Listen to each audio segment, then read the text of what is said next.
KBS 열린 토론.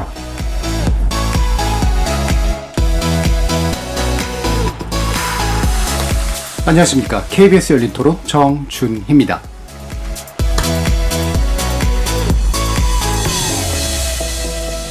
이번 주 금요일 KBS 열린 토론은 지적 호기심에 목마른 사람들을 위한 전방위 토크, 줄여서 지목전 토크 시간입니다. 이태원 할로윈 축제 중 발생한 12구 참사 이후로 2주 가까이 지났습니다. 지난주에 국가 지정 애도 기간을 보냈지만 아직 우리 사회 곳곳에서는 그날 목숨을 잃거나 크게 다치신 분들에 대한 안타까움이 짙게 남아 있습니다. 우리 국가는 제대로 된 애도를 수행한 걸까? 적절한 애도의 방식은 무엇이 되어야 할까? 이번 주 열린 토론의 지목전 토크는 애도의 시간을 갖고 있는 우리 사회의 다양한 모습과 추모 이후에 우리가 적극적으로 실천해야 할 치유와 회복의 방법에 대해 전방위 토크 진행해 보도록 하겠습니다. KBS 열린 토론 지금부터 시작합니다. 살아있습니다. 토론이 살아있습니다. 살아있는 토론, KBS 열린 토론. 교수님, 토론은 오늘 라디오가 인사도 진짜입니다. 진짜 토론, KBS 열린 토론.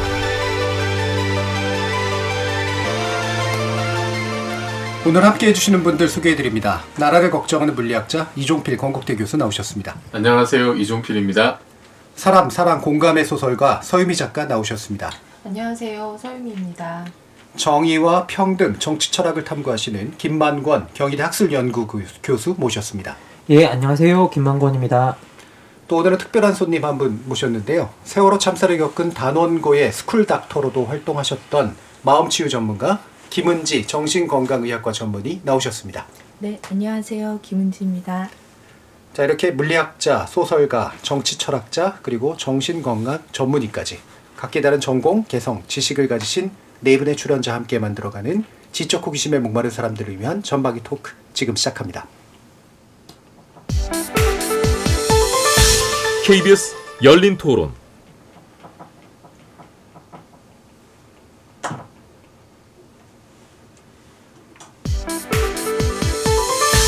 KBS 열린 토론. 이제 모자이크 없는 거를 저도 봤었거든요. 무섭더라고요. 그래서 일부러 오히려 더 뉴스 안 보려고, 왜냐면 장면이 계속 나오니까. 보는 것만으로도 이렇게 힘든데 얼마나 당사자들이 힘들 것 같아요. 그러니까 모든 게 무너져 내리는 거잖아요. 특히 어린 자식을 잃은 부모들 마음은 뭐라고 비교할 수 없을 것 같아요. 위로의 말을 해주고 싶은데 딱히 뭐라고 어떻게 할 수는 없을 것 같아요. 무슨 말을 해줘야 될지 모르겠어. 저는 사실 그 자리에 있었는데 거의 간발의 차로 제가 빠져나왔어요. 앞으로 근데 그 동네를 못 갈 것 같아요. 저도 막 그 다음날 계속 막 사람들 누워있고 한 게 떠올라가지고 토하고 막 이랬거든요. 애도를 어떻게 하느냐의 기사거리 하나에도 악플 같은 걸 좀 자제해줬으면 좋겠어요. 본인 주변 지인이라고 생각이 들면 절대 그렇게 못하거든요. 공연 취소되는 경우들이 정말 많았는데 공연을 함으로써 위로를 전하는 시간이기도 하고 그게 또 그분들에게는 생계잖아요. 근데 그거를 중단을 시키는 게 많이 아쉽다라는 생각이 들었어요. 어느 정도 시간 지나면 다시 돌아와야 되지 않을까요? 그 다음 문제는 이제 뭐 사회적으로 해결을 할 건 하고 어떤 후속 조치를 취하면 되는 거고 경각심을 갖게 되겠죠? 이제 좀 낮은 모습이 되지 않을까요? 그걸 이제 만들어주는 게 이제 정부에서 할 일이고. 자, 그리고 오늘 이 얘기를 다시 또 우리 지목전 토크의 주제로 올리게 된 중요한 이유는 저희가 이제 지지난주에 함께 방송을 하고 나서 그 다음날 벌어진 일이죠.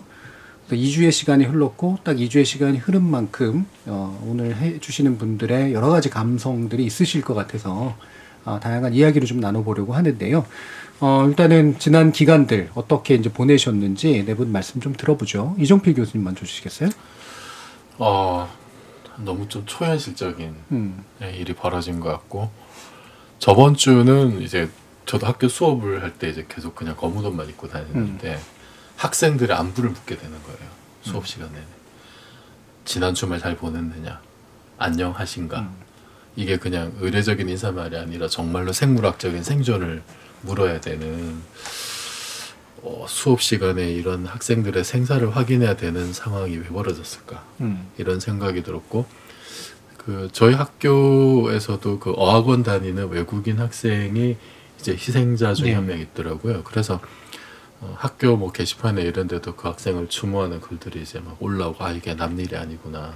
그런데 보통 이런 큰 참사가 나면은 이제 뭐 희생자 명단과 신상이 빨리 이제 공개가 되면서 예를 들면은 뭐 소속 같은 거 어느 학교 대학생이라든지 이런 게 빨리빨리 뜨잖아요. 그러면은 이게 좀 파악이 쉬울 텐데 이번에는 그런 과정도 없어서 우리 학교 학생 중에 누가 있는 거 아닌가 뭐 이제 이런 것도 상당히 좀 혼란스러웠어요. 그래서 이거를 도대체 뭐 어떤 사람이 어떤 경위로 뭐 어떤 사연으로 이제 그런 일을 겪게 됐는지에 대해서 알 길도 없고 근데 뭔가 또 가슴 속에 정말 돌덩이가 하나 이제 들어가 있는 것 같고 좀 제정신이 아닌 지난주를 보냈던 것 같아요. 이제 이번 주는 조금씩 정상으로 돌아오고 있는 그런 과정인 것 같습니다. 예.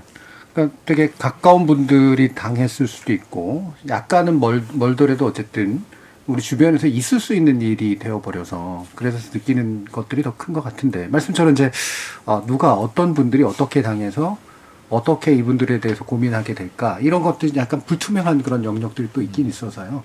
우리는 어떤 걸 애도하고 있는가 이게 또 오늘의 주제이기도 하죠. 자, 서유미 작가님. 네, 저는 다음날 좀 늦게 알았어요. 그래서 저도 수업하면서 우리가 별일 없이 산다는 게 왜 이렇게 어려워졌지라는 생각을 좀 많이 했었고 세월호 때 그 기억 때문에 저는 뉴스랑 미디어를 좀 멀리하려고 좀 애를 많이 썼었어요.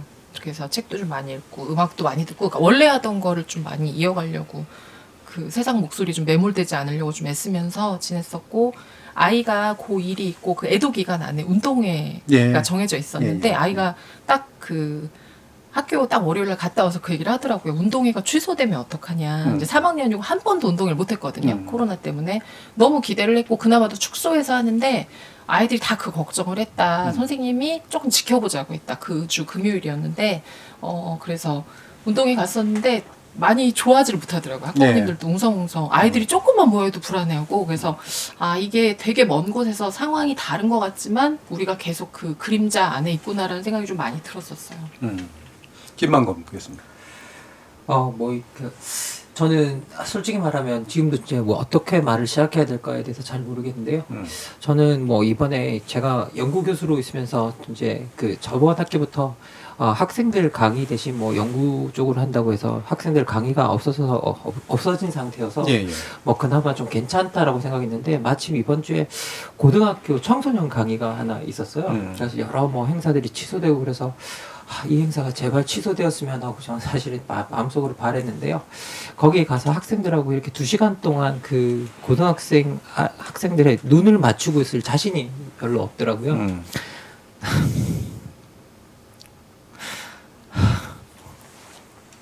상당히 울컥하셨어요. 눈을 맞추기 어려웠다. 사실 뭐 지금 여기 계신 다른 분들도 이렇게 감정이 이렇게 울컥해지는 그런 상황들이 있을 겁니다. 그렇죠? 예, 제가 뭐 요즘 계속 감정이 울컥하고 제가 계속 화를 내고 있는 것 같아요. 예. 이게 뭐 사실 이런 것들이 어떤 면에서 불가피하기도 하고 자연스러운 현상이기도 한 것 같은데 김은지 원장님 말씀 주시죠. 네. 참 이게 뭐 이로 말할 수 없는 너무 참담한 상황이고요. 우리는 모두 그런 상황에서 본인의 방식으로 사실은 그 시간을 보내요. 네, 어떤 분들은 눈물을 흘리시고 어떤 분들은 거리로 나가고 각자의 방식으로 우리가 이 힘듦을 나름대로 마스터링 해가는 과정을 가는데요. 저 같은 경우는 이제 이런 재난을 관심을 갖는 의사들의 그런 단톡방이 있어요. 학회고요. 뭐 그 학회 단톡방이 일단 불이 났기 때문에 거기에서 계속 이제 그 사람들한테 도움이 될 만한 지침을 만들고 그리고 전 또 지속적으로 인터뷰를 하면서 어떻게 하면 마음의 안정을 찾을 수 있을지 이야기하고 그리고 또 이제 세월호 참사 경험하신 분들이 너무 당연하게도 이 일이 있고 나서 이제 SOS를 치시죠. 너무 힘드니까. 그러면 이제 그분들도 틈틈이 응급으로 봐드리고 어떻게 보면 저는 그렇게 무언가를 함으로써 이 시간을 보내는 게 저의 과정인 것 같고 그럼에도 불구하고 운전을 할 때 그리고 그냥 잠깐 인터넷을 보면서 가만히 있게 될 때 여기 계신 분들처럼 처참한 감정에 휩싸이는 걸 피할 수는 없었습니다. 저 같은 경우에 예전에 보면은 이제 뭐 좀 어렸을 때 장례식에 이제 잘 모르는 분의 장례식에 이제 부모님과 함께 가게 되잖아요. 그러면 어떻게 해야 될지 모르겠더라고요. 그러니까 뭐 이렇게 보통 조문한다는 건 말씀도 나누고 뭐 위로도 하고 뭐 그러는데 뭐 어린아이니까 그런 걸 할 의무는 별로 없었습니다만 이걸 잘 모르겠는데 이제 어른이 되고 나니까 뭐 하는 방법들이 다 있더라고요. 그래서 아 나도 이제 좀 익숙해졌구나 이렇게 싶었는데 이제 91년도 사건 있을 때가 한 번 더 충격이었었고 세월호 사건 때도 그렇고 나는 아직도 잘 모르겠다. 그러니까 이런 애도의 방법들에서 나는 아직도 잘 모르고 있는 것 같다. 이제 이런 생각이 되게 많이 들었어요. 뭐 합동분향소 찾아가시는 분들도 있고요. 다양한 방식으로 자기 나름의 슬픔을 표현하거나 또는 이제 애도하는 마음을 갖는 그런 형식들이 있을 텐데 그래서 그런 의례도 굉장히 중요한 부분이 아닌가 싶은 그런 생각도 사실 들긴 드는데 우리는 아직 덜 배웠나 이제 이런 생각도 좀 하고요. 이종필 교수님은 어떤 식으로 좀 보셨어요? 지난주나 지지난주나 이게 좀 상황이 객관적으로 납득이 돼야 되는데 예. 뭔가 애도를 표하려고 해도 이게 뭐 저는 제일 답답했던 게 아니 그래서 도대체 희생자가 누구인지 사실 사건 초기에는 빨리빨리 이제 희생자 명단이 나오고 이 사람이 어떤 사람이고 뭐 시신이 어디에 있고 누구는 어디에 있고 부상자는 누구는 또 이제 어디에 있고 이제 이런 것도 잘 정리가 안 됐고 그리고 그게 사후에도 뭐 좀 정리가 된 이후에도 이게 이제 잘 공유가 되지 않고 대체 어떤 분들이 이렇게 희생을 당했는지 이제 이런 것도 아직까지도 잘 모르겠고요. 그런데 놀랍게도 정부에서는 굉장히 신속하게 합동분향소를 또 차렸더라고요. 아니 그렇게 빨리 움직이는 행정력이면 사전에 좀 이렇게 질서유지를 잘하지. 그랬으면은 이런 참사가 없었을 텐데 그런 야속한 마음을 두고 그러니까 이게 이제 그러니까 정말 애도하려는 마음에다가 뭔가 이해할 수 없는 상황들 그리고 뭔가 좀 이렇게 좀 목적지 없는 어떤 분노 이런 것도 막 뒤섞여가지고 굉장히 복잡한 감정이 들었어요. 이게 내가 지금 뭐 어디에 내가 지금 뭐 추모를 어떤 식으로 해야 되는지 이 복잡한 마음을 내가 어떻게 다스려야 할지 이거는 잘 모르겠는데 상황을 보면은 하루하루 뭔가 뭐 뒷정리라 그럴까 뭐 사후 수습이라 그럴까 이런 거는 또 너무 빨리 미리 계획이 돼 있는 것처럼 빨리빨리 지나가고 이게 그냥 마치 이제 뭐 정부나 국가에서 그냥 이렇게 지금 이 시기에는 이 감정을 가져야 되고 이런 행동을 해야 되고 뭐 우리가 차려놓은 여기에 와서 뭘 해야 되고 이제 막 자꾸 이제 이런 느낌이 드는 거예요. 이런 느낌이 들고 합동분향소에 만약에 간다고 하더라도 이게 마치 정말 뭐 장례식에 갔는데 이름도 없고 사진도 없고 누군지도 모르겠는데 그냥 와서 조의금 내고 육개장 먹고 가. 이제 이런 일이 벌어지면은 그냥 치러내는 다들 황당한 기분이 들 것 같아요. 그것과 비슷한 좀 느낌이었어요. 그래서 아 이거를 정말 애도를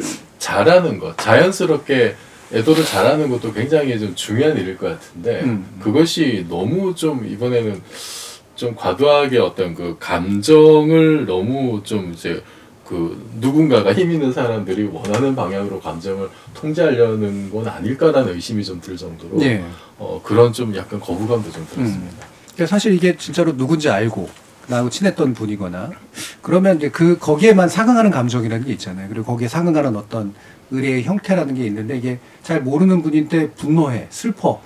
그러니까 이게 이 격차가 되게 큰 것 같아요. 그러니까 슬픔을 투사할 만한 대상과 내 관계가 잘 모르겠으니까 그래서 사회가 이런 장들을 마련할 수밖에 없을 텐데 이제 딱 정해진 어떤 장이 만들어져 있었던 거죠. 김범 일종의 국가가 이제 국가 애도기관이라는 무대 하나를 정해놓고 거기에 맞는 형식을 정해놓고 그 형식 바깥으로 못 나가게 하는 애도를 뭐 약간 강요했다라는 생각이 저는 들고요. 그리고 그 말하는 가운데서 또 이제 그걸 지켜보는 사람으로서 저 같은 경우에는 첫 번째는 약간 분노와 그리고 나중에 무력감으로 좀 이어졌는데 그런 감정이 생겨나게 되는 가장 근본적인 이유는 국가가 한쪽에서는 이게 국가의 무한 책임이라고 이야기하면서도 거기에 정작 책임 있는 당사자들 중에 누구 한 사람도 이게 내 책임이라고 하는 사람들은 또 없어요. 그러면 이게 국가가 말하는 것과 실제 행동하는 것, 그러니까 공권력이 말하는 것과 실제 행동하는 것에 그 그렇지. 기만적인 간격이 있는 건데 이런 간격을 이제 한나 아렌트 같은 경우에는 신뢰성의 간극이라고 이야기를 하고요. 이런 신뢰성의 간극이 큰 사회일수록 어둠의 시대다라고 이야기를 하거든요. 그런데 약간 그런 느낌이었고요. 그리고 더 약간이 아니라 많이 그런 느낌을 좀 받았습니다. 그리고 더 나가서 계속 우리가 어떤 애도라고 하는 것들이 시작된다고 했을 때 뭐 국민들이 애도하는 건 있겠지만 국민들에게 그렇게 애도의 형식을 강요한 사람들은 그 애도 기간에 거기에 맞는 행동을 했는가라고 본다고 한다면 뭔가 제대로 된 애도는 여기에 책임 있는 사람들이 나서서 이것이 제 책임입니다라고 말해줌으로써 뭔가 우리를 하나로 모으고 그리고 거기서 서로를 탓하지 않게 만들고 하는 어떤 그런 정치적인 작업들이 다 필요한데 그런 작업들은 다 생략되고 책임은 있다고 하면서 책임이 있다고 하는 구청장부터 대통령까지 아무도 자기의 책임이라는 것은 말하는 사람은 단 한 사람도 없는 어떤 그런 상황 속에서 뭔가 내가 보호의 체계 바깥에 있다라는 생각. 그리고 뭐 이게 이런 상황 속에서 뭔가 이렇게 우리가 정말 책임 있고 서로 신뢰하면서 살아갈 수 있을까라는 생각, 이제 그런 생각들이 좀 많이 들었었고요. 그러면서 이제 어떻게 보면 정치가 책임져 주지 않는 것, 정치하는 사람들이 책임져 주지 않는 것에 분노가 있다가 아무리 그 분노가 끌어올라도 여전히 그 무반응인 그 상태를 지켜보면서 약간 무기력감에 빠지는 어떤 그런 느낌이 좀 들었습니다. 네. 그렇게 말씀하시니까 아까 이종필 교수님 말씀과 함께 결합하면 이게 신뢰성의 문제가 생긴 그러니까 그런 거네요. 그러니까 애도 기간을 정하는 것도 뭐 필요할 수도 있고, 그다음에 합동부장소나 장례를 이제 국가가 이제 뭔가 주관하는 거 중요한 일인데, 뭐 당연히 책임지는 한 가지 방법이니까. 근데 이제 정작 책임을 진다라는 얘기는 안 하고 장만 펼쳐놓은 거란 말이에요. 그러니까 국가는 상 주거나 또는 책임을 진 사람으로서 이제 사죄를 하거나 이러면서 뭔가 장을 펼쳐야 되는데 나는 아무런 관련 없는 일종의 장례업자 같은, 되게 나쁘게 말하자면, 예. 그죠? 이게 슬퍼하는 척 하는 거죠. 이게 우리 장례업자 하시는 분들 같은 경우에는 최대한의 깔끔하게 그 일을 마무리는 하게 해주지만 유족들과 함께 슬픔을 공유하는 분들은 사실은 아니잖아요. 그걸 연기하는 분들에 가깝고. 근데 제가 이제 뭐 작년에 제 그 친지분 중에 돌아가신 분이 계셔서 그때 보니까 장례 그 도와주시는 분들이 굉장히 열심히 잘하시더라고요. 네, 옆에서 보기에 와 정말 저분들 다 베테랑 같고 그분이 이제 정말 직업으로 하는 거지만 잘 되어 있는 거죠. 직업으로 하는 거지만 이제 유족들을 챙기는 마음도 상당히 따뜻하고 정말 이제 좀 나쁘게 말하면은 뭐 업자일 수도 있는데 전혀 그런 느낌이 안 들 정도로 야, 우리나라에 이제 이런 서비스를 하시는 분들의 어떤 뭐 어떤 신뢰 수준, 어떤 능력 이런 게 저는 굉장히 이제 좀 감동을 받았었는데 그런 거랑 비교하면은 아니 이건 정말 국가 차원에서 뭔가 이제 일을 하는데 그보다도 사적인 어떤 장래 업을 하시는 분들만도 못한 게 아닌가. 그리고 이런 의심을 좀 이렇게 증폭시킨 게 그 참사 있고 며칠 뒤 하루 이틀 뒤인가 경찰에서 이렇게 그 시민단체들 동향을 조사해서 이렇게 보고를 올린 게 있어요. 그 내용을 보면은 뭐 세월호 때 뭐 이게 어떻게 정권에 어쩌고 저쩌고 이런 얘기들. 그러니까 마치 정권의 안위를 가장 먼저 걱정하는 듯한 그런 데는 굉장히 빨리빨리 움직였단 말이에요. 경찰이 국민들의 생명과 안전을 지켜야 되는데 그거는 하지 않아서 참사가 벌어졌고, 그런데 사고 나고 나니까 그 뒤수습을 하는데도 총력을 기울이는 것이 아니라 가장 먼저 하는 게 국민들 뒷조사하면서 어떻게 이게 정권에게 불똥이 튀지 않을까를 염려하는 듯한 그런 보고서들이 나온 거 보니까 이 사람들의 관심사는 이게 어떻게든 정권에 대한 불만으로 튀는 거를 막으려고 하는 데만 좀 초점이 있는 게 아닌가, 이제 이런 의심이 커지죠. 의심이 커지는데 이후에 뭐 이제 애도기간하고 애도기까지 하는 거죠. 근데 예를 들어서 뭐 위표도 없애라, 사진도 없애라, 뭐 명단도 공개 안 해, 검은 깃을 다는데 글자는 없애라, 너무 깨알 같은 디테일로 이거를 다 정해주니까 아니 이런 식으로 사람들의 자연스러운 감정을 이렇게 통제를 하려고 하나? 그러니까 누가 힘 있는 사람이 정해준 감정만 느끼라고 하는 건가? 라는 그런 감정들이 이제 결합이 되더라고요. 그렇죠. 예. 이게 이제 불일치해서 자꾸 이제 나오는 것 같은데 어떠세요, 원장님? 이게 이런 감정, 저는 이런 감정을 생각하면서 이게 온당한 감정인가 사실 헷갈리기도 하고 막 그래요. 이제 우리가 그 재난 트라우마라고 하는 거는 예상치 못한 일을 경험을 하는 거예요. 그래서 내가 오늘 아침에 출근하면서 사고가 날 거라고 생각하진 않잖아요. 근데 햇빛도 좋고 굉장히 그 안전했던 세상이 어느 순간 엉망진창이 되고 나한테 굉장히 위험한 세상이 되는 경험인 거죠. 근데 이런 경험을 하면 사람들은 기본적으로 주변을 통제하려고 해요. 왜? 안전해야 되니까. 그래서 의심이 많아지고 이것저것 다 따져보기 시작을 하고 그리고 왜 그런 일이 일어났는지 이해하기 위해서 노력을 합니다. 다음엔 그런 일이 일어나면 안 되기 때문에. 사실은 진상규명이라고 하는 거는 이런 회복 과정에서 우리의 이런 그 반복적인 반추, 계속 생각하고 왜 이런 일이 일어났지? 어떻게 하면 다음에 일어나지 않지? 이런 과정을 온전하게 끝내게 할 수 있는 데 굉장히 중요한 거죠. 근데 이제 세월호 참사 같은 경우가 첫 단추가 잘못 끼워지면서 국가를 신뢰할 수 없게 되고 그러니까 국가에서 내놓는 결과도 믿을 수 없고 뭐 그 결과 어땠는지 저는 모르지만 그러면서 아직도 고통 속에 있는 거죠. 그분들이. 그래서 이 애도가 아직도 끝나지 않은 나는 이거를 내 삶에 통합하지 못한 그래서 분열되고 일상을 살아가지 못하는 근데 지금 여기 계신 선생님들이 하신 이야기가 그런 이야기인 것 같아요. 나는 마음에 슬픔이 있는데 그게 내가 머리로 이해가 안 돼. 나는 이 슬픔을 내 삶에 통합하고 우리 사회가 같이 잘 이겨나갔으면 좋겠는데 우린 그게 이해가 안 돼. 그리고 우리는 그 과정이 이해가 안 돼. 이런 이야기를 하시는 것 같습니다. 예.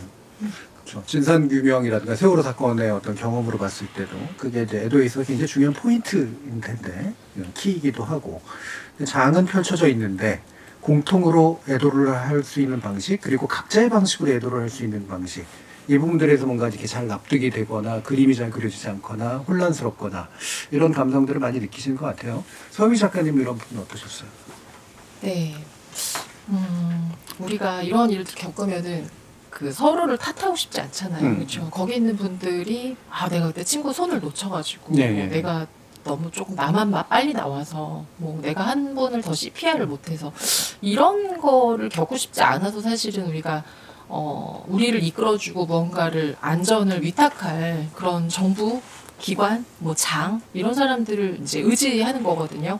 할로윈 기간에 이태원은 늘 복잡했고 코로나 이후로 마스크가 없는 첫 할로윈이어서 젊은 사람들은 많이 나올 수밖에 없고 너무나 예견이 돼요. 이게 무슨 유치원에서 하는 행사가 아니고 초등학교에서 보는 게 아니고 너무나 오랫동안 쌓여왔던 건데 그러니까는 거기 놀러 가는 친구들이 너무나 즐거운 마음으로 갔지 정말 그 아까 원장님 말씀하셨지만 자기 일상을 뒤집으려고 간 건 아니거든요. 축제 말 그대로 정말 축제를 즐기려고 갔었는데 우리가 이 일이 있고 나서 빨리 이 사건은 이렇게 일어나고 이렇게 잘못했으니까 이렇게 되었구나. 이거 너무 우리가 잘못했네요. 이렇게 하면 안 돼요. 다음에 이렇게 할게요. 라고 빨리 이걸 해결하지 않으니까 왜 그런 데를 갔냐. 뭐 거기 왜 밤늦게 거기 모이냐. 이런 얘기. 서로를 탓하게 만드는 게 사람들을 너무 힘들게 하는 것 같아요. 그래서 저는 왜 뭐 장이나 이런 분들이 직책의 무게와 공직의 무게를 지지 않으려고 하는가. 자기네가 잘못한 걸 빨리 인정해야 돼. 그게 안 되니까 너무 시끄러운 소리가 많이 들리고 사실 애도라고 하는 게 일어났던 진상을 빨리 규명하고 잘못된 거 빨리 사과하고 이제 다시는 그러지 않겠다고 조치하고 물론 그래도 일어난 사건을 바꿀 수는 없지만 그리고 슬픔 당한 사람들을 빨리 위로하고 치료도 도와주고 국민들이 좀 빨리 다시 일상으로 돌아가게 해줘야 되는데 빨리 굉장히 합동 분향소를 빨리 차리고 애도 기간을 빨리 선정하면서 세월호 때 우리가 느꼈던 가만히 있으라 같은 느낌을 받는 거예요. 지금 애도기관이니까 조용히 해라. 이거 자꾸 정치 이용하지 말아라. 라고 하는 방식으로 몰고 가니까 근데 사람들은 슬픔이 있고 화는 나니까 그걸 자꾸 전가하게 되는 거죠. 자기가 다 끌어안고 있기 너무 힘들어서 그래서 사실은 이런 일이 있을 때마다 늘 온당하게 가야 될 분노와 슬픔이 자꾸 우리 사이에서 번져서 사과를 안 해도 될 분들이 자꾸 거기서 정말 너무 녹초가 되고 막 트라우마 범벅이 될 정도로 애쓴 분들이 오히려 사과를 해야 하는 상황. 그럼 우리가 자꾸 보고 또 반복하게 돼. 그러니까 무력해지는 것 같아요. 저는 이제 여기 서유미 작가님 여기서 정말 중요한 포인트가 있는 것 같아요. 정말 여기서 우리가 그런 상황에서 저는 책임이라고 하면 정치적 책임과 법적 책임이라는 것들 있잖아요. 그렇죠. 법적 책임을 따지는 데는 너무 긴 기간이 걸립니다. 그럼 어떤 사회적 참사가 났을 때는 그것에 대해서 정치적으로 그래서 책임을 지는 사람들이 반드시 필요하고요. 예. 그래서 우리가 그런 것에 대한 정치적 책임을 법적으로도 미리 그런 일이 터졌을 때 누가 가장 그 일에 대해서 책임을 지는가에 대해서 미리 다 써 있습니다. 사실 우리 재난법에도 봐도 지방자치단체와 국가가 이것에 첫 번째 책임을 진다라고 되어 있고 그렇다고 하면 국가의 수반과 지방자치단체장들이 여기에 대해서 책임을 지는 것들이 첫 번째 정치적 책임인 건 명확한데 그분들은 아무도 잘못했다는 이야기를 안 하고 있고 그분도 사실은 이게 우리 112 녹취록 풀리기 전까지 4월 동안 단 한 번도 사과조차 하지 않으셨습니다. 예. 그게 풀리면서 사과가 시작된 거고요. 그렇죠. 예. 그리고 우리가 돌이켜보면 그분들은 사과하지 않고 내 책임이 아니다고 버티는 동안에 이게 내 책임인 것 같고 거기서 죄책감을 느끼는 건 정작 그 현장에서 열심히 사람을 살리기 위해서 노력했던 시민들 그리고 경찰관들, 소방관들 이런 분들이 오히려 책임을 느끼고 있었다는 거예요. 그러면 이건 정말 거꾸로 된 거예요. 이게 우리가 왜 어떤 정치 체제를 만들고 하나의 시스템을 구축하고 거기서 안전망을 만들고 우리가 왜 법을 만드는가라고 했을 때 당연히 그런 것들이 있는 거고요. 그리고 정말 저는 이 무책임의 끝이 어디서 드러났냐고 생각하냐면 행사 주체가 없기 때문에 개입할 여지가 상당히 제한되어 있다라는 발언이었다는 거 생각이 듭니다. 사실 이게 극도의 혼잡 같은 경우에는 저희들 경찰 직무집행법 5조에 이게 위험의 발생의 방지 항목에 아예 들어가 있어요. 극도의 혼잡을 경찰이 통제해야 된다고. 법적 근거가 아예 있고 여러 가지 판례가 있는 사례들인데 법률가 출신들의 정치인들이 나서서 아니 거기에 우리가 권한이 없어서 제한을 못 들어간다는 그런 식의 사실 저는 이거 허위 정보라고 생각하거든요. 그런 식의 이야기를 하면서 책임 바깥으로 나가려고 하는 이런 일을 했다는 것 자체가 지금 현재 어떻게 보면 우리 국민들이 신뢰하고 맡길 만한 정치 권력이 없다라는 것들. 근데 정치 권력이 없다라는 건 사실 사회에 보호망이 없다라는 데가 똑같은 거거든요. 거기에 대해서 느끼는 불안감. 그런 것들이 총체적으로 우리 국민들이 다 느끼고 있는 감정들이 아닌가라는 생각이 듭니다. 네. 그러니까 과거 옛날로 치면은 사실 국가 내지 수반이라고 하는 게 이른바 이제 기능적으로 치면은 이제 사제 내지 제사장 같은 그런 역할이잖아요. 사람들의 마음을 모으고 대신 뭔가 이렇게 사죄하고 신과의 소통을 통해서 때로는 실제로 그래서 목숨을 잃기도 하고 그런데 이제 그 자리가 이제 비어 있는 것 같다라는 그런 느낌? 이게 이제 또 큰 것 같은데 그런데 그 자리는 비어 있었는데 다른 자리는 채워져 있어요. 예를 들면은 물론 공무원들 대상으로 한 얘기긴 했지만 술자리 갖지 마라 라든가 공연은 되도록이면 하지 마라라든가 구체적인 지시가 내려온 건 아니긴 했습니다만 또는 정치적으로 뭔가 이렇게 문제 제기하지 마라라든가 수사가 진행되고 난 다음에야 이제 책임을 물을 수 있다라든가 이렇게 구체적인 금지들은 또 굉장히 가득 채워져 있는 그런 상태란 말이죠. 이 부분 김문주 원장님 어떻게 보시나요? 이제 제가 아이들하고 이야기를 할 때 제일 많이 하는 얘기가 애도는 사람이 다 달라. 어떤 사람은 굉장히 짧은 시간이 가기도 하고 어떤 사람은 평생을 가기도 해. 다 여행 같아서 어떤 사람은 산을 넘기도 하고 어떤 사람은 바다를 건너기도 해. 그렇죠. 네. 애도는 틀린 것도 없고 맞는 것도 없어. 누구도 비난할 수 없어. 라고 늘 이야기해 주거든요. 근데 이 애도를 ABC를 정해놓는다는 거는 사실은 우리가 건강하게 자기 나름대로의 방식을 찾는 걸 글쎄요, 방해한다고 해야 될까요? 아니면 그거를 제한한다고 해야 될까요? 저는 그거는 너무 이제 치유적이지 않은 방법이라고 생각을 하고요. 이제 공연 그리고 어떤 이제 활동에 있어서의 제재 이런 이야기들이 많이 나오고 있는데 사실은 애도하는 마음이 없는 분은 없을 거예요. 공연을 취소한 분도 공연을 하시는 분도. 근데 마치 국가에서 이 시기 동안은 이걸 하지 마 라고 라벨링을 함으로써 한 사람은 잘못됐어. 다른 사람은 잘했어. 그렇죠. 네 애도는 틀려. 네 애도는 맞아. 이거는 사실 굉장히 사람들의 마음에 대한 이해가 부족한 그런 행정이었다고 생각이 됩니다. 그러니까 저 같은 경우에는 사실은 불량소 이런 데 잘 못 가거든요. 네. 저는 그걸 잘 못해요. 근데 혼자서 이제 가만히 앉아가지고 그 슬픔을 글로 적거나 또는 그걸 누군가하고 나누거나 이제 이런 데서 이제 제 스스로 이제 슬픔을 이기는 방법 또는 공유하는 방법 같은 것들을 가시는데 이런 나는 이때 잘못하고 있는 걸까? 뭐 이런 생각도 사실은 막 든단 말이죠. 왜 공연을 물론 이제 공연 취소할 수도 있죠. 이제 스스로가 이게 이 방법이 옳지 않다고 생각하면. 근데 남들이 보기에 또는 누군가가 금지하고 있기에 취소한다든가.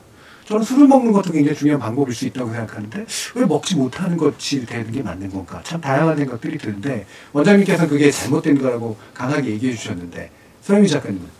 네, 그 뭐 책 낸 작가들도 막 북 콘서트 이런 거 취소하고 독자의 만남 행사도 많이 취소했는데 늘 이런 일이 있으면 문화예술계를 굉장히 많이 통제해요. 이걸 아직도 뭐 유흥이나 여흥 즐기는 걸로 그렇죠. 많이 생각을 하시는 것 같아요. 배짱의 일이라고 생각하는 맞아요. 거죠. 네. 근데 노래하고 연주하는 것도 삶의 방식이고 그리고 저는 또 그때 뭐 여러 가지 뭐 콘서트 정말 취소한 분도 있고 아닌 분도 있었지만 행사는 사실 예정되어 있었어요. 사고는 예정되어 있지 않았고 행사를 예정했을 때 많은 사람들의 어떤 노력, 노고, 기대 이런 게 있었는데 무조건 그걸 다 없애는 게 저는 되게 옳은 방식은 아니라고 생각을 하고요. 그래서 저는 그 뭐라 그럴까요? 각자의 방식으로 그리고 추모 콘서트도 있고 그렇죠. 얼마든지 뭐 그거를 모여서 오히려 노래하고 나누면서 혼자 있는 것보다는 좀 좋다고 생각해요. 책과 함께 뭐 노래와 함께 그 자리에서 아직도 건강하게 뭔가 자기 할 일을 하는 사람도 여기 있고 그런 것들을 보는 게 좋을 텐데 아까 이제 말씀하신 정말 인간에 대한 이해가 없기 때문에 일어나는 일이거든요. 인간을 되게 천편일률적으로 보고 이제 아까 장례식 얘기가 나왔는데 사실은 저는 이제 어떤 이유로 물론 되게 여러 가지 이유가 있을 수 있어요. 사람들 그 사고 당하신 분들의 어떤 뭐 이름이라든가 이런 걸 밝히지 않는 것 되게 여러 가지 이유가 있을 수 있겠지만 사실 우리가 장례식을 갔을 때 슬픈 건 죽음 자체가 아니거든요. 내가 아는 누군가가 죽었기 때문에 슬픈 거거든요. 그 사람이 어떤 이름을 가진 정말 나랑 똑같은 인간, 눈, 코, 입을 가지고 표정이 있는 인간으로 존재할 때 슬픈 거지 우리가 벌레의 죽음에 대해서 슬퍼하지 않는단 말이에요. 근데 그 인간으로서 애도하는 거를 막는다는 느낌이 되게 많이 들어요. 그냥 여기에서 이런 사람들이 이만큼 그냥 몇백 명 이렇게 됨. 그래서 굉장히 형식적이고 조직적으로 빨리 막 뭔가를 치우는 듯한 느낌이 그렇죠. 너무 많이 들어서 저는 되게 그냥 이 사회의 다양성에 대한 이해가 전혀 없는 느낌이 많이 들어요. 이런 정치적인 행위에 대해서 사실 이렇게 일관성이라도 있으면 좀 좋았는데 또 반대쪽에서 한국 시리즈 스포츠 행사 같은 건 뭐 몇만이 모여서 열리거든요. 한 선거 환호를 지르고 아니 그런 건 괜찮은데 왜 예술 행사에 모여서 사람들이 같이 노래 부르고 뭐 그렇게 하는 거는 막을까? 오히려 저는 스포츠 행사보다는 예술 행사에 애도의 공간이 훨씬 더 잘 열릴 수 있는 어떤 장이 마련될 수 있는 공간이라고 생각하는데 왜 굳이 이 공간을 통제했을까라는 생각이 너무 많이 들고요. 단순히 이게 배짱이들의 행사이기 때문일까라는 생각도 전 들었는데 좀 그것 이상의 우리가 사실 뭐 그리스 비극이나 이런 것들을 생각해 보면 그리스 비극 같은 경우에는 이게 뭐 아테네 정부에서 많은 사람들에게 그 사람들에게 돈을 주면서까지 이 비극을 보게 했습니다. 왜냐하면 같이 눈물을 흘리는 행위가 서로 치유받으면서 공동체를 만드는 데 있어서 엄청 중요한 행위죠. 엄청나게 중요한 행위입니다. 그래서 사실 이렇게 생각해 보면 우리가 애도의 공동체가 만들어지기에는 예술 공연 행사만큼 저는 좋은 자리가 없다고 생각하거든요.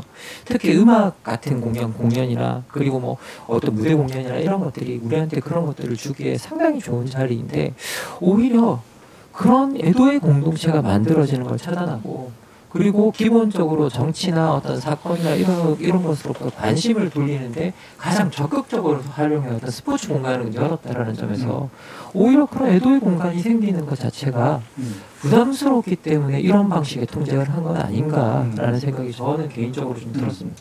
저는 어쨌든 국가가 뭐 5일씩이나 이렇게 그냥 정해놓고 뭐 명시적으로 행정명령이 때려진 건 아니지만은 그 기간 동안에 뭐 문화 공연 활동을 거의 못하도록 암묵적인 압력이 사실 들어간 거잖아요. 그러면은 이미 예정돼 있던 사람들이나 뭐 영업을 못하는 사람들에 대한 손실 보전 같은 거는 그런 대책 정도는 있어야 되는 거 아닌가. 국가에서 그런 식으로 한 정도면 그 생계가 걸린 사람들은 어떻게 하라는 건지 사실 그것도 좀 의문이었고요.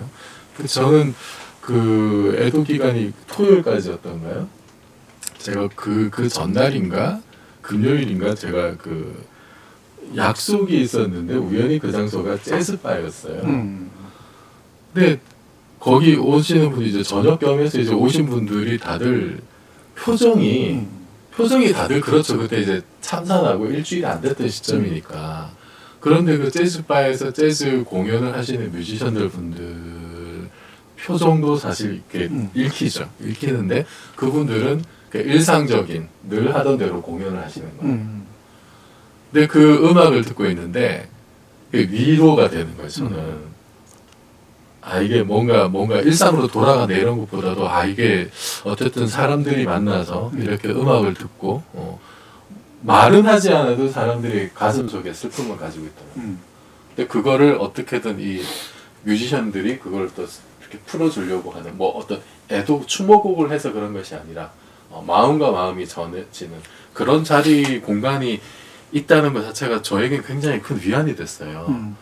오히려 이런 공간들을 좀 많이 이렇게 허용을 한다는 표현도 참 웃기긴 합니다, 사실은. 그런 장들이 이렇게 많이 사람들이 좀 이렇게 겪어야 어울리고, 그래야 좀 진정한 애도가 될 수 있지 않을까 생각이 들었어요. 저에겐 굉장히 특별한 경험이었습니다.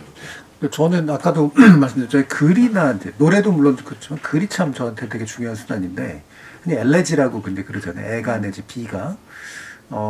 이게 노래로도 표현되고, 뭐 기본적으로 시나 이제 문학으로 표현되는데, 예전에 세월호 때가 전 제일 힘들었는데, 시인들이 이렇게 써놓은 거를 보고서 많이 외로웠어요, 정말. 그렇게 또 해보셨기도 하고, 아마 주변에 그런 분들도 되게 많으셨을 것 같은데, 서유미 작가님. 2014년도부터 작가들이 시민들하고 같이 그 매달 마지막 토요일에 세월호 304명 이제 돌아오지 못해서 낭독회를 하거든요.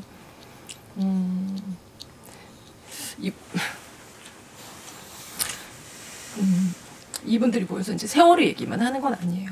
세월호 얘기도 하고 또 자기 삶 속에 있었던 재난 이런 얘기도 하시고 되게 일상 얘기를 많이 하시더라고요. 네. 그 자기가 지극한 슬픔을 겪었을 때 지난 얘기도 하고 그러면서 이제 같이 그 공간 그 일상 안으로 이제 돌아오는 연습을 하시는 건데 저도 한번 이제 참석을 했었는데 나와서 그냥 울고만 들어가시는 분도 있어요. 네. 그랬을 것 같아요. 네. 네.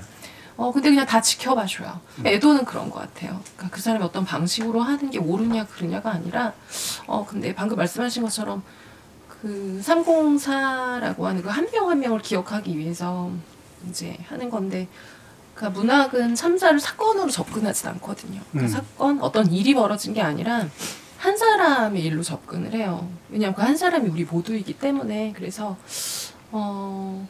이 애도 기간이 국가에서 정한 건 끝나겠지만 아마 많은 사람들한테 굉장히 오랫동안 아마 지속되지 않을까. 그리고 되게 일상에서 되게 생각하지 못한 때 이제 불쑥불쑥 좀 나오지 않을까 그런 생각이 좀 들어요.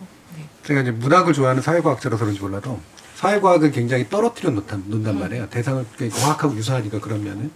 그래서 사건화시키고 익명화시키고 이런 거 익숙한데 확실히 문학은 굉장히 육신적이고 되게 구체적이고 되게 삶적이고 이름이 들어가 있고 자기 이야기가 들어가 있고 이런 면들이 있는 것 같아요. 그러니까 이런 게 아마 우리의 마음에 울리는 방식에 굉장한 어떤 차이들도 있는 것 같은데 일단 애도, 그러니까 우리가 겪는 감정 그리고 이걸 슬픔을 표현하고 애도라고 하는 형식으로 나타내는 것 이런 게 그 마음의 어떤 측면에서 봤을 때 또는 정신의학적 측면에서 봤을 때 어떻게 좀 말씀 주실 수 있을까요? 김민주 원장님.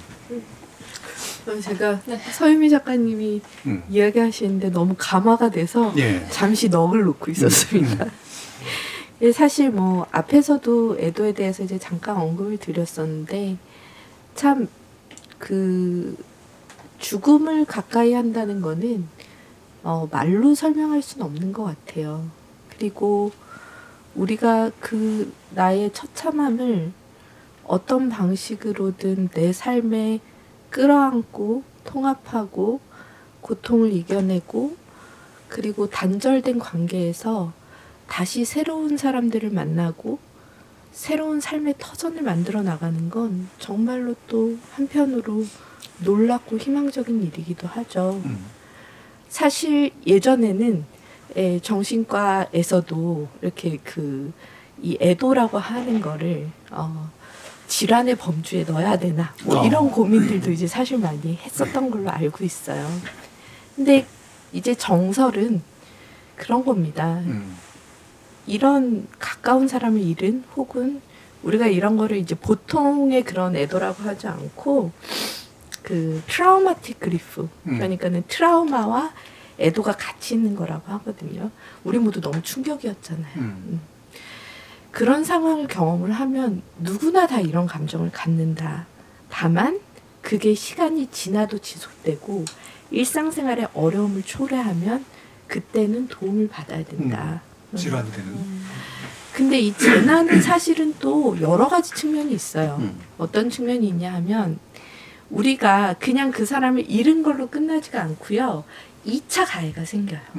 사회 안에서 그 사람의 어떻게 보면 애도를 하고 추모를 해야 하는 그 소중한 희생을 우리가 2차, 3차 상처를 주는 거예요. 놀러 간 거잖아. 그거는 정말로 말로 사람을 죽인다는 게 그런 거죠. 그 댓글을 보면서 자해를 하고 자살을 생각하는 재난 경험자분들이 계신 거예요. 정신의학적으로 애도라고 하는 거는 감정이 생기는 거고 시간이 지나면 나아지는 거지만 이 사회 안에서 애도라고 하는 거는 다양한 역동들 안에서 개인의 삶이 망가지기도 하고 때로는 세월호 생존 학생들처럼 개인의 삶이 외상후 성장을 하기도 해요. 그렇기 때문에 저는 이 참사의 이 애도를 우리가 진료실이나 연구실에서 다루는 게 아니라 이렇게 많은 사람들이 함께 이야기하고 그 사람들을 회복하기 위해 필요한 사회적 지지 그리고 어떻게 도움을 줄 수 있는지를 같이 이야기해야 된다고 생각합니다. 예. 역시 이야기를 하는 것, 제가 해왔던, 무의식 중에 해왔던 것들이 굉장히 중요한 나름의 방법이었구나라는 걸 다시 한번 확인하게 되는데요. 그 얘기 놀러 가서 참 2차 가해인데 정말로 그 KBS 김원장 기자가 그런 얘기를 해놨더라고요. 그 놀러 간 사람이라고 얘기하는 사람들이 일하는 사람들에 대해서 제대로 대접도 하는 거 못 봤다고. 다시 말하면 저도 그렇게 생각하는 일하는 분들이 돌아가신 것도 눈하다 꿈쩍하지 않잖아요. 네. 놀러 갔느냐 일하러 갔느냐 사실은 변명에 불과한 거고 핵심적인 이유는 분명히 아니었던 것 같고 그들은 원래 그냥 그랬던 것 같은 그런 느낌이 좀 드네요. 자, 우리 일부를 통해서 이번 이태원에서 일어났던 비극적인 일에 우리는 왜 이렇게 혼란스러운가 그리고 우리의 애도에 대한 것들은 어떻게 풀어나가야 되는가 이야기 나눠봤는데요. 이어지는 2부를 통해서 이후에 우리의 치유와 회복, 공동체가 함께 해야 될 것들에 대해서 좀 더 논의해 보도록 하겠습니다. 여러분은 KBS 열린 토론과 함께하고 계십니다.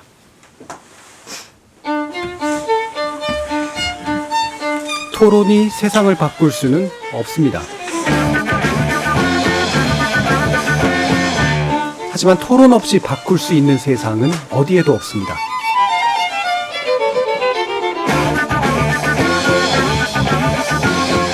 세상의 선한 변화를 갈망하는 당신. 정답이 아니라 질문의 힘을 믿는 당신. 우리 KBS 열린 토론에서 만납시다.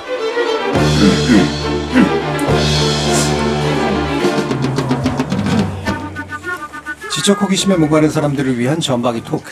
정치 철학자 김만권 경희대 학술연구 교수, 물리학자 이종필 건국대 상어교양대 교수, 소설가 서유미 작가, 그리고 김은지 정신건강 전문의 이렇게 네 분과 함께 이태원 참사 이후에 추모와 애도의 문제에 대해서 이야기 나누고 있습니다. 이게 뭐 저는 뭐 이렇게 막 그런 거 있잖아요. 치유, 회복 다 되게 중요한 건데 왜 그러니까 정작 치유받아야 되고 정작 회복돼야 될 분들 생각하지 않고 이제 우리 다 일상으로 돌아가야 되잖아 언젠가는 이런 얘기를 또 너무 쉽게 하는 것도 좀 약간 어색하다라는 그런 느낌이 들긴 합니다만 그래도 우리 공동체가 제대로 추모하고 제대로 슬퍼하고 또 함께 회복하고 함께 치유하는 이런 과정은 굉장히 중요할 것 같아요.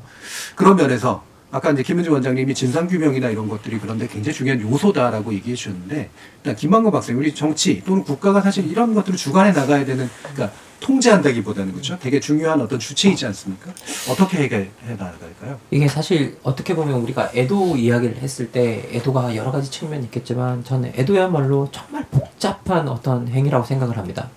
왜냐하면 기본적으로 우리가 어떤 사랑하는 사람을 잘 떠나보내면서 기억해야 하는 일이고 기억하면서 떠나보내야 하는 그러니까 소위 말해서 떠나보내지만 간직해야 되는 되게 모순적인 행위를 하는 어떤 그런 행위인데요.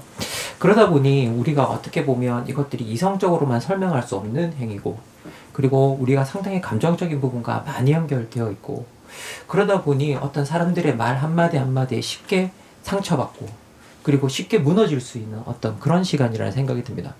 그리고 특히 사랑하는 사람이 이 세상을 떠났다는 사실을 인정하기가 보통 사람들이 진짜 힘들거든요.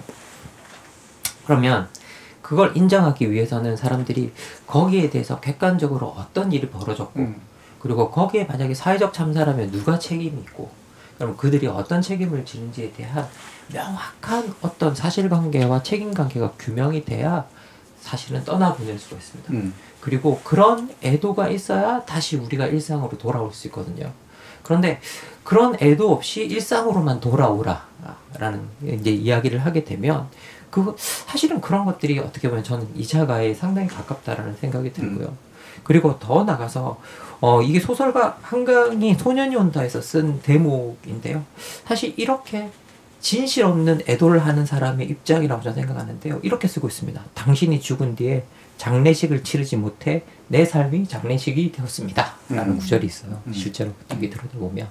그래서 우리가 진짜 진정한 애도를 하기 위해서, 그러니까 어떤 누군가의 장례식이 내 장례식이 되지 않기 위해서는 어떤 명확한 사회적인 어떤 진실 규명, 진상 규명, 거기에 대한 책임, 어떤 규명, 이런 것들이 따라오고, 그리고 더 나아가서 그런 법적 책임을 넘어서 어떤 사회적으로 분열을 겪고 사회적으로 슬픔이 있을 때 정치 지도자들이 이것이 자기의 책임임을 규명하고, 그리고 우리가 갈라져서 따로 싸울 것들이 아니라 우리가 진실을 하나로 모으고 책임을 내가 질 테니 우리가 뭔가 이 보내야 될 사람들을 진심으로 우리가 잘 보낼 수 있도록 하는 어떤 통합적인 노력이 필요한데, 책임을 아무도 지지 않으니까 책임 공방을 둘러싼 아주 뭐라고 해야 될까요? 공허한 논쟁들만 계속되고 있고, 그 가운데 국민들은 아무 갈팡질팡 없이 서로를 비난하면서 애도하는 일이 벌어지고 있기 때문에 지금 저는 벌어지고 있는 혼란에 거의 99%의 책임은 정치에 있다라는 생각입니다. 그래서 우리가 제대로 된 애도를 하기 위해서는 정치가 책임을 지고, 그리고 정치가 진상규명을 하고, 정치가 사람들에게 통합적인 메시지를 던져야만 한다라고 말씀드리고 싶습니다. 예. 제가 비단 이제 전공 분야 때문에 김한국 박사님께 먼저 요청드린 건 아니긴 합니다만, 정치의 문제 이렇게까지 중요한데 이거를 정쟁이라는 말로 또 그냥 흩뚫어버리는 그런 일들도 워낙 많고요. 이종필 교수님 말씀 한번 들어보죠. 세상에 정치적이지 않은 게 어디 있겠어요. 정치 탓으로 돌리지 말라라고 하는 그 말이 가장 정치적이라고 저는 생각을 하고, 우리는 대통령제 국가잖아요. 대통령제 국가에서는 해가 서쪽에서 떠도 대통령 책임이거든요. 예, 물리적으로 그럴 일은 없습니다. 물리학자 그런 얘기 하시니까 되게 설득력이 있습니다.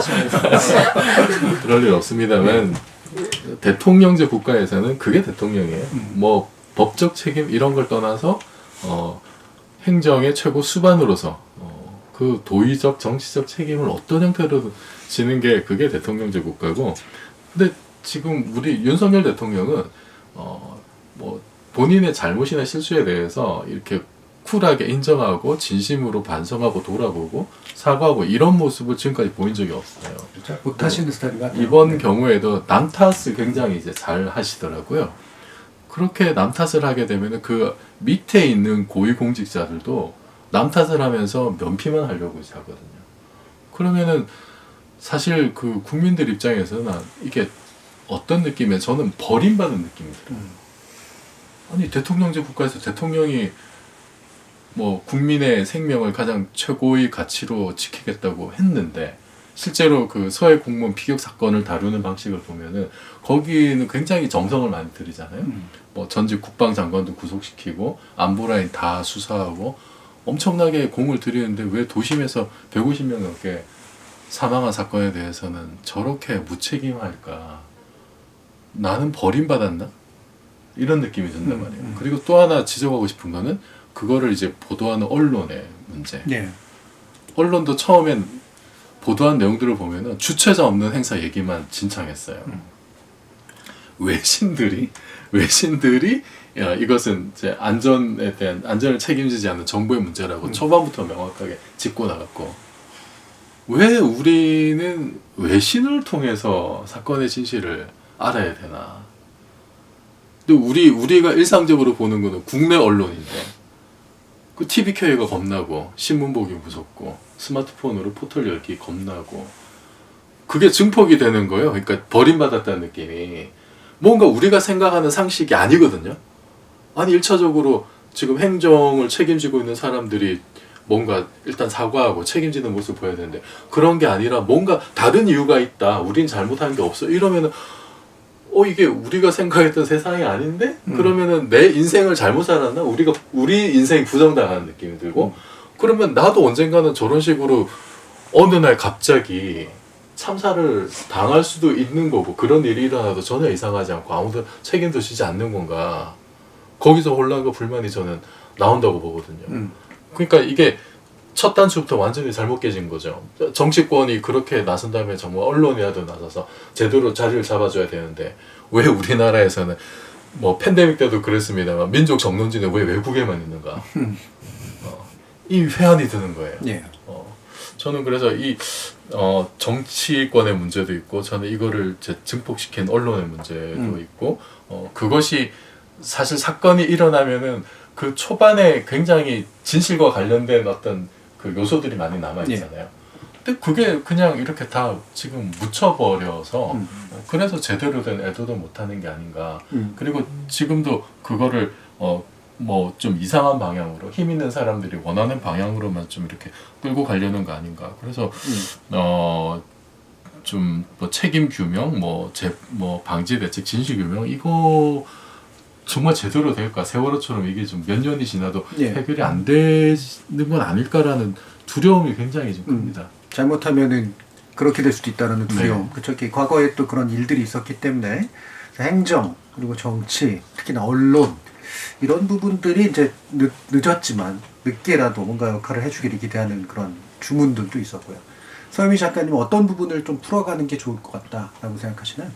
저는 지금 이 상황이 무슨 느낌이냐면 이렇게 뭐 4인이나 5인 가족이 엄마 아빠랑 아이들이랑 사는데 집이 망해가지고 아버지가 애들한테 야 우리 이제 망해서 야반 도주를 하자든가 단칸방으로 가야 된다. 애들은 영문을 모르고 엄마 아빠 막 싸우고 울고불고 막 애들이 막 내가 밥을 많이 먹어서 우리 집 망했나? 근데 공부를 안 해서 그런가? 이런 그렇죠. 느낌인 것 애들 같아요. 그런 마음 들죠. 네. 어떡하지? 엄마 아빠 헤어지면 어떡하지? 우리 나 그러면 나 이제 학교도 못 다니나? 이런 상황인데 빨리 엄마 아빠가 나서서 아니 아빠가 뭐 회사에 잘렸다든가 사업을 하려다 망했다든가 뭐 사기를 당했다든가 속 시원하게 얘기를 해주면 아이들이 엄마 아빠를 버리고 도망가지 않고 너 거지가 됐어? 그럼 나 갈게요. 이러지 않는단 말이에요. 그러려고 가족이거든요. 힘들 때도 같이 하고 좋을 때도 같이 하려고 가족인데 지금 아이들을 불안하게 만들어서 형하고 동생하고 네가 밥을 많이 먹었잖아. 네가 저번에 사고 쳤잖아. 너 공부를 안 하니까 우리 집 이렇게 됐지라고 지금 싸우게 되는 것 같아요. 그래서 이제는 아이들이 엄마 아빠가 무슨 말만 해도 무서워질 것이고 우리는 조금만 뭐 하면 우리 또 망하나? 라고 생각을 하는. 그러니까 이게 빨리 문제가 이래서 이렇게 됐기 때문에 이제는 재발하지 않도록 하겠다라고 빨리 규명을 해주고 잘못한 사람들이 빨리 사과를 하고 상황이 해결이 돼야지 개인이. 왜냐면 우리는 슬픔만 감당하기도 힘든데 상황이 해결이 안 되니까 자꾸 이 깔때기처럼 빠지는 것 같아요. 어떤 분들이 영원히 여기서 헤어나오지를 못하고 자꾸만 조금만 힘들면 요 상황으로 빠져서 이걸 빨리 해결을 해주셔야지 국민들이 일상을 살 수 있을 것 같아요. 근데 지금은 무서워서 일상을 살 수 없을 것 같아요. 벌써 세월을 지나고서 배를 못 타는 분들이 분명히 배하고 그렇죠. 아무 상관이 없지만 너무 많으실 거고 지금도 사람이 많은 곳만 가도 가슴이 두근거리는 분들도 너무 많을 거고 저도 사이렌 소리만 들려도 무서워요. 무슨 일 있나? 네. 저희 동네에 오늘 사이렌 울리면서 구급차랑 뭐 안돼 무슨 훈련을 한다고 했는데 엄마들이 초호비 이상이 났더라고요. 다 톡방에다가 우리 동네에 무슨 일이 있나 봐. 저에게 이태원은 사실 그 출판사들이 없기 때문에 굉장히 자유롭게 글 쓰는 후배들과 없으니까 어디 가서 얘기하면 뒤에 막 무슨 편집자 이런 사람 다 있기 때문에 못 가는 그 출판사들이 많은데 못 간단 말이에요. 그래서 저에게는 글 쓰는 후배들 책 나오면 몇 명이 모여서 늘 그 출간 모임을 하던 장소였어요. 그래서 저한테 그곳은 평소에 전혀 갈 일이 없지만 가면 젊은 분들도 많고 외국 분들도 많고 자유롭고 편집자 뒷담화하기 좋은. 우린 칭찬만 해요. 그렇게 저에게 책이 나오면 밥을 먹고 축하를 하던 공간이었는데 이제는 책이 나와도 못 갈 것 같아요. 못 갈 거예요. 네, 거기서 그래도 되나? 얼마나 많은 분들에게 좋은 추억과 아름다운 공간. 네. 그런데 이 공간을 이렇게 망쳤으면 뭐 그렇다고 공간이 망쳐진 건 아닌데 회복시켜 주셔야 될 것 같아요. 그러니까 물리적으로도 불안하고 심리적으로도 불안하고 조각나 있고 삶은 되게 이렇게 긁어 모으기가 굉장히 어려운 그런 상태인데 어떻게 해야 될까요, 원장님? 추모 기간이 공식 애도 기간이 이제 일주일 채 안 됐었는데 사실 그 시간은 애도의 기간이었다기보다는 그냥 충격의 기간이었다고 그렇습니다. 생각하시면 돼요. 네. 그 기간은 우리가 뭐 이렇게 정신을 차리고 누구를 애도하고 뭔가를 생각할 수 있는 시간이 아니었고요. 지금부터 이제는 우리가 이게 삶이 이게 뭐지? 내가 어디가 안전하지? 올해가 다 가는데 이거 올해 어땠던 거야? 내년은 우리 괜찮은 거야? 이제 우울과 무력감이 우리한테 찾아오는 시기입니다. 사실은 20대의 무력감은 이루 더 말할 수 없어요.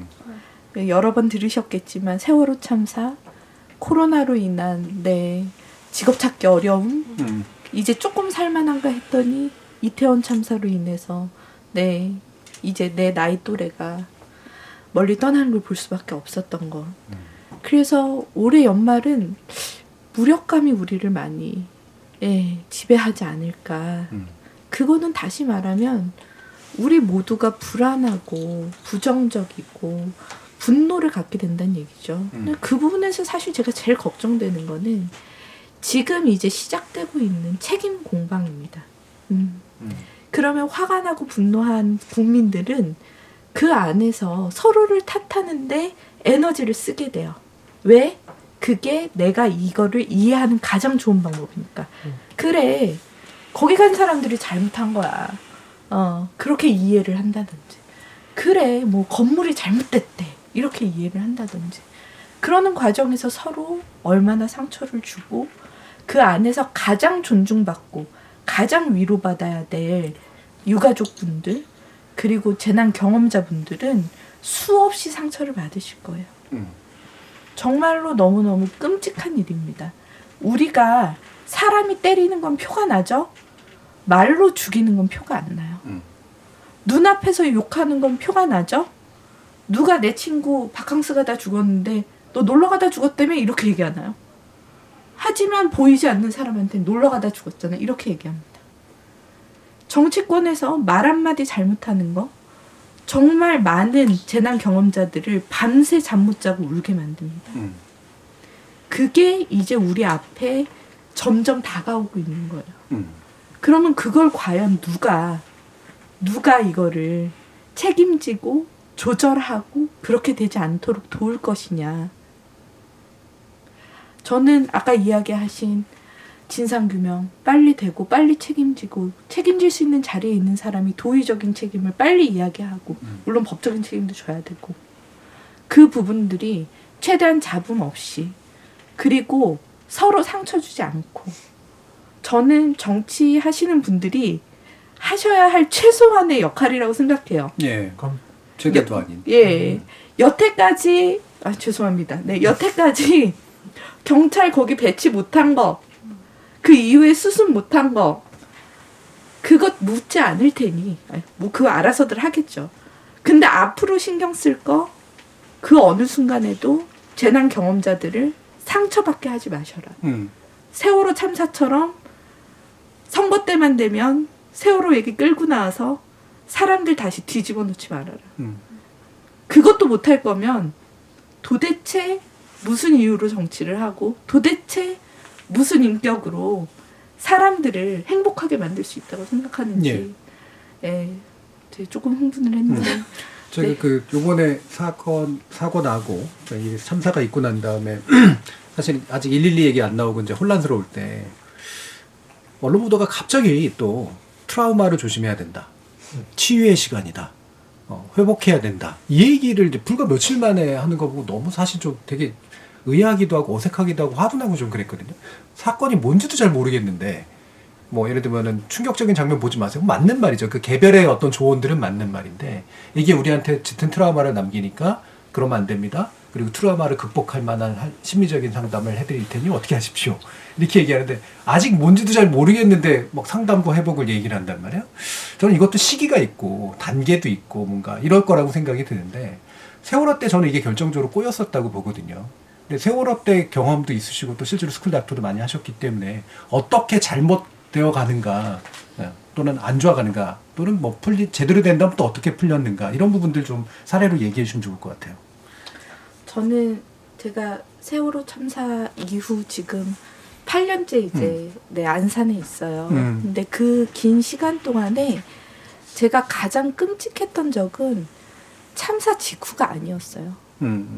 2016년에 학교 안에는 여전히 기억교실이 있었죠. 예. 그때 당시엔. 근데 그 기억교실을 학교에서는 옮겨야 된다고 하고 그리고 가족분들은 남겨야 된다고 하고 그렇게 학교와 가족분들이 갈등을 일으키고 있는 시점이었어요. 저는 요구했습니다. 오셔서 국가에서 세월호가 안산의 일이에요? 국가의 일입니다. 그렇죠.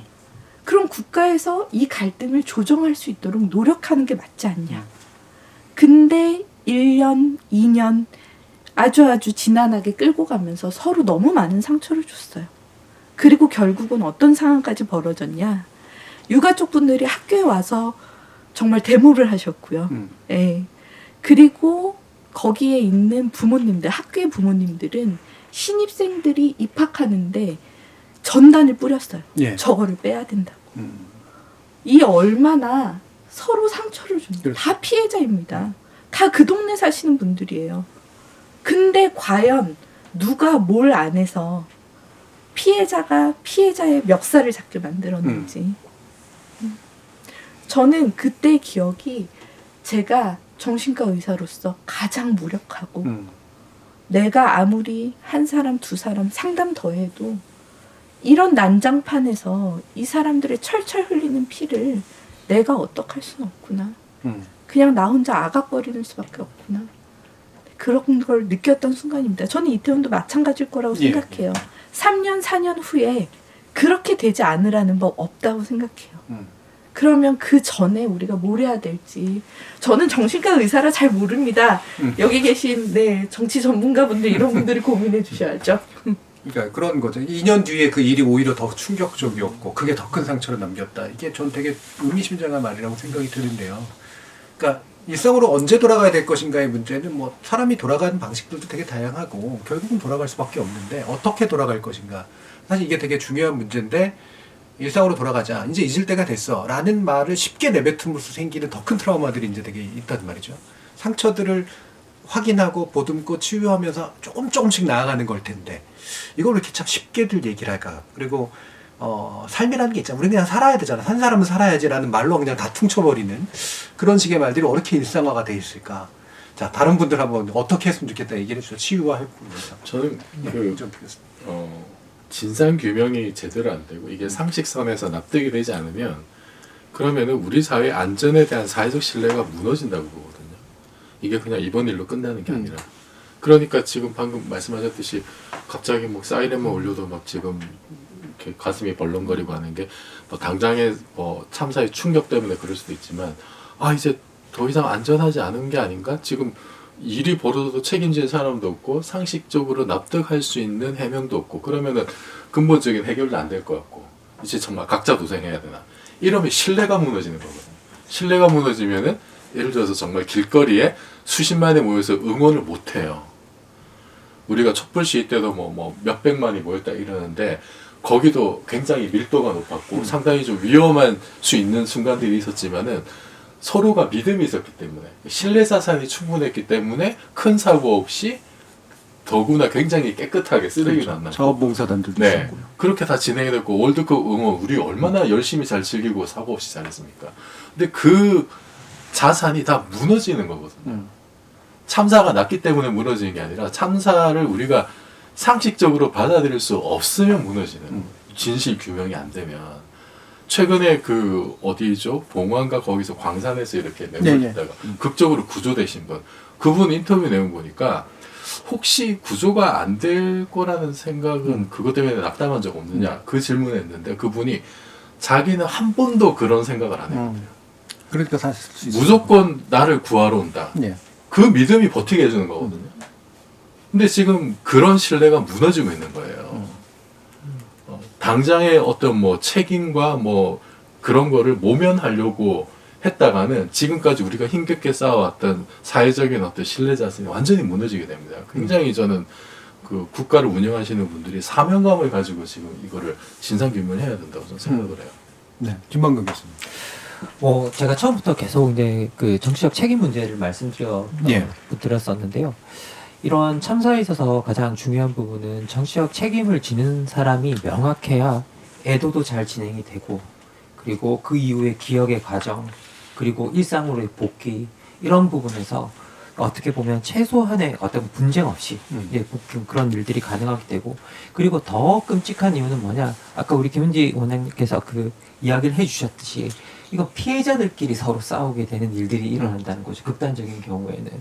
그러면 결국은 우리가 어떤 상황 속에서 원인이 무엇인지 모르고 어떤 일이 어떻게 정확하게 일어나는지 모르는 진상규명이 정확하게 안 돼 있기 때문에 또 사람들이 어떻게 보면 싸우고 자꾸 다투게 되고 다른 말을 하게 되는 거고, 그리고 거기에 대한 명확하게 책임을 지는 사람들이 없기 때문에 분쟁이 지속되는 부분이 있기 때문에 우리가 진상을 명확하게 규명하고 책임을 지는 사람이 명확하게 있어야 된다는 건 뭐냐라고 하면, 그것들이 첫 번째는 피해자들을 보호하는 방식이고, 그리고 두 번째는 사회 전체의 안전망을 보호하는 방식이고, 그리고 가장 크게는 우리 사회가 쌓아온 신뢰를 지탱하는 방식이기 때문이라는 겁니다.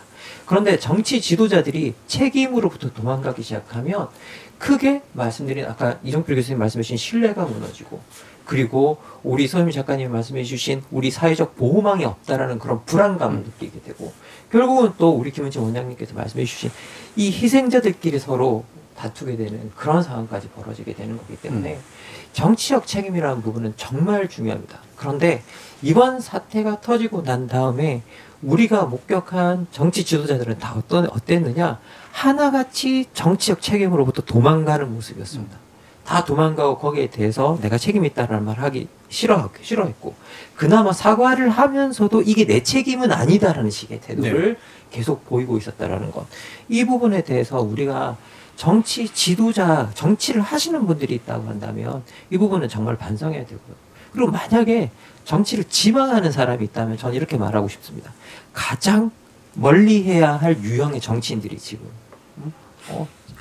이런 모습을 보이고 있다. 이런 걸 보고 배워야 되고, 이게 내 책임이라고 말할 수가 없다고 생각한다면 어떤 사안에 대해서 정치를 하지 말라라고 말씀드리고 싶습니다. 그 말씀을 하셔서 그 BBC 코리아가 이제 인터뷰해가지고 나온 그 장면 아마 수십만 회 많은 분들이 보셨던 것 같은데, 현장에서 구조하기 위해서 엄청나게 노력하신 그 경찰이 눈물을 흘리면서 내 잘못이라고, 정말 미안하다고 막 이런 얘기를 하는 게 되게 슬프기도 하지만 되게 위로도 받았어요. 그러니까 이런 분들만 있으면 진짜 우리는 믿을 만한 사회인 것 같은데, 이거를 그분은 법적 책임이나 이런 거 생각을 안 했을까? 그러니까 이거 내가 내 잘못이다 그러면 당신 잡아갈 수도 있는 건데, 말 그대로 그렇잖아요. 왜 이분들은 그런 얘기를 했을까? 이거는 어떤 면에서 보면 되게 진심으로 그 상황을 봤기 때문에 사실 할 수 있는 얘기가 아닌가. 그분들이 잘못하고 죄송한 문제가 아닌데도 불구하고 사과는 사실 그런 문제인 것 같아요. 네. 사명감이 있기 때문에 사실 그런 얘기가 나오는 거죠. 네. 서유미 작가. 네, 방금 말씀하신 것처럼 우리가 어디에서 위로받는가. 죽은 사람이 살아오지 않거든요, 어떻게 해도. 근데 결국 진심에서 위로받는 것 같아요. 진짜로 슬퍼하고 진짜로 사과할 때. 그러니까 가끔 왜 이렇게 사과에 연연하냐는 얘기를 하시는 분들이 되게 많거든요. 사과 받으면 뭐 달라지냐. 그렇죠. 근데 그렇지 않거든요. 그 연연하고 말뿐인 사과도 하지 않으려고 하는데, 사과할 때 다시 일어설 힘이 생겨요. 인간 안에 뭐냐면, 아까 우리 많이 얘기했던 신뢰. 내가 인간으로 존중받고 있고, 다시 해볼 수 있는 어떤 여지가 있다라고 하는 믿음이 되게 중요해서, 그 부분이, 아까 뭐 진상규명, 정치적 책임 많이 얘기해 주셔서, 저는 진심에 대한 거, 그러니까 이런 거죠. 이 상황만 모면하면 된다라고 하는 것이 이 사회에 뿌리 내리면 안 되거든요. 이거 그냥 퉁치고 지나가면 다 잊어버린다 라고 하는 방식으로 뭔가 이렇게 잠깐 때우고 지나가는 거, 가 좀 바뀌어야 된다고 생각해요. 계속 그런 식으로 많이 해왔고 특히 정치권에서 많이 했고 근데 정치가 아까 이종표 교수님 우리가 사는데 정치적이지 않은 게 어디 있냐고 근데 너무나 중요하단 말이에요. 중요한 걸 그분들이 다 결정하잖아요. 또 그래서 우리가 기댈 수밖에 없는데 좀 뭔가 제대로 하고 있다라는 생각을 왕관을 견디려면 그렇죠. 왕관을 견뎌야 되잖아요. 그렇죠. 왕관의 무게를 그 자신이 가지고 있는 그 직책의 무게를 좀 견뎠으면 좋겠어요. 냉장고 팔고 세탁기 파는 분들 고장나면 와서 AS 해주거든요. 네네. 도배 장판만 해도 와서 봐줘요. 근데 이게 우리가 너무나 중요한 우리의 안위를 다 맡겼는데 이거를 그냥 내가 있는 동안 잠깐 떼우고 얘한테 미루고 사람들 마음에 정말 분노가 일어나게 하는 것 같아요. 저는 그래서 전체적으로 그렇지만 또 이제 슬프신 분들, 뭐 되게 직접적으로 슬프신 분들도 있고 간접적으로 되게 이제 힘드신 분들도 있을 텐데 저는 막 혼자 생각 안 해서 또 감정에서 너무 뱅뱅 맴도는 것보다 조금 자기만의 방식으로 좀 끄집어내는 그 출구를 찾으시면 참 좋을 것 같아요. 그래서 아까 우리 그 정준희 교수님이 뭐 이제 쓰는 이야기도 하셨는데 저는 무언가를 쓰는 행위, 쓰는 게 이제 너무 힘든 분들도 있지만 그럴 때는 저는 노래를 하는 것도 좋아요. 조용히 읊조리는 노래를 하셔도 좋고 뭔가 일기나 편지나 기도문 형식의 글들도 좋고 이거하고 상관이 없는 것도 괜찮아요. 그냥 자기 안에 있는 것들 이렇게 뱉어내는 방식이 좀 필요하거든요. 이게 안고 있다 이제 자폭이 되는 분들이 좀 있어서 그래서 그렇게 아무거나 떠오르는 대로 계속 쓰시다 보면 분명히 나선형의 형태로 언젠가 자기 상처에 다가가는 순간이 오는데 그때부터 이제 개인적으로 정말 폭발하는 치유의 이제 순간이 일어나고 실제로 제가 이제 글쓰기 수업을 하면서도 세월호 이후에 정말 글을 쓰러 오시는 분들이 거의 2배, 3배 많이 늘어났었어요. 그 전에 자기는 책도 읽지 않는 사람이었다. 글도 쓰지 않는 사람이었다. 근데 어디서도 위로받을 데가 없는 거예요. 사람들하고 말해도 그때뿐이고 더 공허하고 그리고 말 그대로 말 끝에 상처가 나고 사람들 생각이 나와 닿지 않거든요. 근데 이게 나만이 할 수 있는 방식이 뭐가 있을까 찾다가 결국 글을 쓰는 거, 글을 잘 써서 작가가 되기 위해서가 아니라 표현을 하고 싶어서 그렇죠. 네, 그리고 다른 사람들이 이미 표현해 놓은 슬픔을 보면서 위로받고 싶어서 오시는 분들이 많아서 이제 각자 방식의 그 출구를 좀 찾으시면 좋을 것 같아요. 그러니까 정치가 책임을 인정하고 그리고 진상규명을 하는데 길을 뚫고 그리고 각자의 소명과 사명에 대해서 진심으로 이야기를 하고 그럼으로써 많은 진심 어린 사과들이 나오고 그렇게 또 표현해 나가고 이런 것들이 대단히 중요한 혁혀들이 아닌가 싶은데요. 그럼 마지막으로 오늘 모셨던 김은지 원장님께서 해주시고 싶은 말씀 들어보도록 하죠. 이게 연말연시 되면 크리스마스 트리도 하고 사실 생각나는 사람들한테 편지도 쓰고 그래야 되는데 제 마음이 너무 무거워요. 마음이 너무 무겁고 그거는 모든 국민분들이 그럴 거라고 생각을 합니다. 지금 시기에 내가 할 수 있는 것, 지금 시기에 내가 목소리 낼 수 있는 것 어떻게 보면 우리는 함께 하기 때문에 할 수 있는 게 되게 많거든요. 저는 사실 세상 이치에 밝지 않아서 공연을 못하게 했다는 말에 너무너무 깜짝 놀랐어요. 그 공연에서 서로의 눈을 보고 서로 옆에 있다라는 그 온기를 느끼는 위로가 얼마나 큰지 몰라요. 그런 시간들을 우리가 많이 가져야 되거든요. 근데 그런 시간들을 나한테 많이 선물하고 내 옆에 사람들한테 많이 선물하고 제가 오늘 너무 안 좋은 얘기만 많이 했지만 사실은 뭐 세월호 참사 때 정말 아름다운 일들도 많이 있었어요. 저는 일주기 때 저희 그 마음건강 꽃집이라고 학교에서 꽃집을 만들었는데 아이들이 꽃다발을 정말 열심히 만드는 거예요. 열심히 만드는 거 좋은데 밤이 돼도 안 가. 야 선생님도 퇴근해야지 너네 왜 안 가냐 그랬더니 선생님 선배들 책상 중에 아직도 꽃이 없는 책상이 있어요. 그 책상을 다 꽃다발을 하나씩 채워야 집에 가겠다는 거예요. 그 아이들의 마음에 제가 정말 너무너무 감동을 받고 내가 정말 이거 하기 너무 잘했다. 제 삶이 정말 너무 빛나는 순간입니다. 우리가 참사하면 끔찍한 것만 생각하지만 그 안에 함께함으로써 서로를 한 번 더 보듬으로써 또한 빛나는 순간들이 오기도 하죠. 그리고 이 시간을 함께 보내고 그 시간을 돌아볼 수 있는, 그래서 그 아름다운 순간을 함께 다시 이야기할 수 있는 그 시간에는 내 곁에 있던 사람이 이제는 내 마음에 있을 거고, 그 사람은 비록 지금 여기 없지만 그 사람이 있었던 시간 때문에 내 삶이 여전히 가치 있다라는 걸 느낄 수 있을 겁니다. 그런 시간이 우리들한테 빨리 왔으면 좋겠습니다. 네, 김은주 원장님께서 정신건강의를 하시면서 아까 최악의 시간을 느꼈었다는데, 그리고 또 나름대로 굉장히 괜찮았던 그런 경험까지도 얘기해 주셔서요. 찰스 디킨스 소설이 갑자기 생각이 나네요. 네, 최고의 시대이자 최악의 시대였던 것들인데요. 이 최악이 우리 공동체를 위해서 최고의 경험을 줄 수 있는 어떤 것으로 전변되기를 바라봅니다. KBS 열린 토론, 지적 호기심에 목마른 사람들을 위한 전방위 토크는 참사 이후 애도와 치유의 시간을 두고 다양한 이야기 나눠봤습니다. 소설가 서유미 작가, 김은지 정신건강 전문의, 정치철학자 김만권 경희대 학술연구교수, 물리학자 이종필 건국대 상호교양대 교수, 네 분 모두 수고하셨습니다. 감사합니다. 고맙습니다. 감사합니다.